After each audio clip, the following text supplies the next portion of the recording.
नमस्कार, मैं शोएब गाजी और आप देख रहे हैं प्राइम टीवी इंडिया।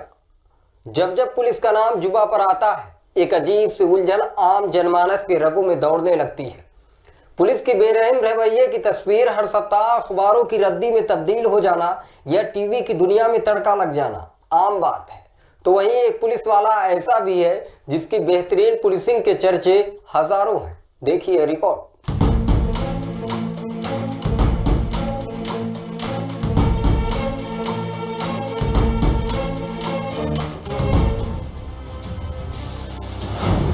देखिए पुलिस वाले का गीता प्रेम। गरीबों का मसीहा बना पुलिस वाला। सख्त पुलिस वाले का कैसे हुआ हृदय परिवर्तन। ये है मध्य प्रदेश के सबसे ज्यादा जनसंख्या वाले शहर ग्वालियर के एडीजी राजा बाबू सिंह। गरीब लाचार बेबसों के लिए नर्म लहजा।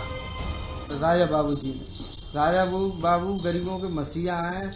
सब काम वहीं से हुए सब। और अब जब बात एक अपराधी की हो तो सख्त तेवर, यही उनके जिंदगी के एक सिक्के के दो पहलू हैं, जिसे सोशल मीडिया पर ट्रोल होते आप आसानी से देखते और सुनते रहते हैं। राजा बाबू सिंह भारतीय राज्य उत्तर प्रदेश के बांदा जिले से आते हैं, जहां की भाषा बुंदेली है और अर्थव्यवस्था पूरी तरह से कृषि पर निर्भर है।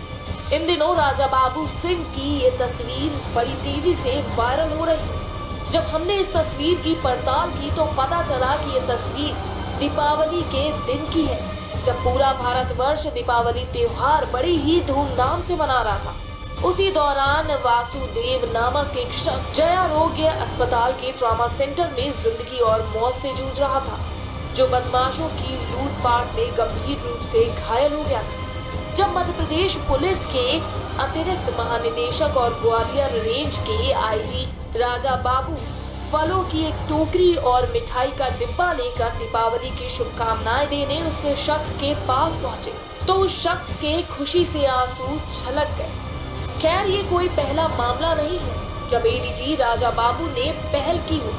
बांदा जिले की रहने वाली अब इस 4 साल की मासूम बेटी को देखिए।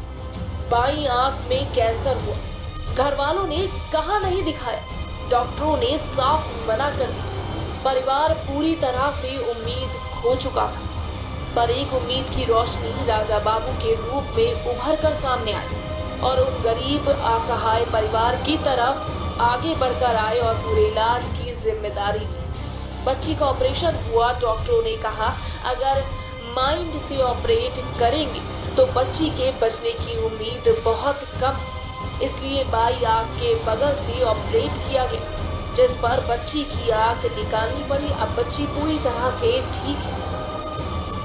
कि इस देश से भी नेकी खत्म हो गई है। जी नहीं, बिल्कुल खत्म नहीं हुई है।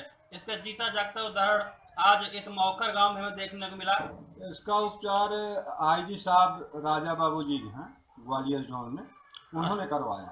सिर्फ इतना ही नहीं, अपराधियों को मौत की नींद सुलाने वाले एडीजी राजा बाबू सिंह हाल ही में 11,000 से ज्यादा भागवत गीता बांट चुके हैं। उनका मानना है कि अपराध पर लगाम लगाने के लिए भागवत गीता का प्रचार प्रसार करना जरूरी है। एडीजी राजा बाबू के गीता प्रेम की चर्चा सिर्फ मध्य प्रदेश में ही नहीं बल्कि पूरे देश में खूब चल रही है, जिससे पुलिसकर्मी भी अचंभित है। पुलिसकर्मी अपने जनरल के इस प्रेम को अध्यात्म का ही चमत्कार मानते हैं। एडीजी राजा बाबू सिंह किसी जमाने में बेहद सख्त माने जाते थे। हृदय परिवर्तन हुआ और अब ये आध्यात्म के रास्ते पर चल पड़े। ड्यूटी भी पूरी और आध्यात्म में भी पूरा समय। एडीजी राजा बाबू सिंह कहते हैं कि गीता हमारी विरासत है और इससे युवा पीढ़ी को सही रास्ते पर ला सकते हैं। आज के फेसबुक, ट्विटर, व्हाट्सएप युग में जब युवा उलझा हुआ है और उसे सही रास्ता नहीं दिख रहा है, तो ऐसे में श्रीमद् भागवत गीता ही जीवन में सही रास्ता दिखाएगा। राष्ट्र, समाज व परिवार में अपनी जिम्मेदारी निभाने का सही माध्यम है। जब लोग वृंदावन जाते हैं, समानतः बाके बिहारी मंदिर के दर्शन करके लौट आते हैं। वृंदावन राधा कुंड में है, वृंदावन बरसाना में है, वृंदावन मान मंदिर में है। वृंदावन उन अर्ध जो भग्नावशेष बचे हैं पुराने मंदिरों में, उन मंदिरों में एक पुजारी 40 साल से 30 साल से अकेले ठाकुर जी की सेवा कर रहा है, सुबह शाम ठाकुर जी की सेवा करता है। वृंदावन वहां है, ये दिखाया विक्रमादित्य जी ने। फिर मैंने भागवत गीता पढ़ना शुरू किया, श्रीमद् भागवतम पढ़ना शुरू किया और फिर मेरी यात्रा चल पड़ी। खैर, हमें दीजिए इजाजत, हम फिर हाजिर होंगे एक नई कहानी के साथ। तब तक देखते रहिए प्राइम टीवी इंडिया।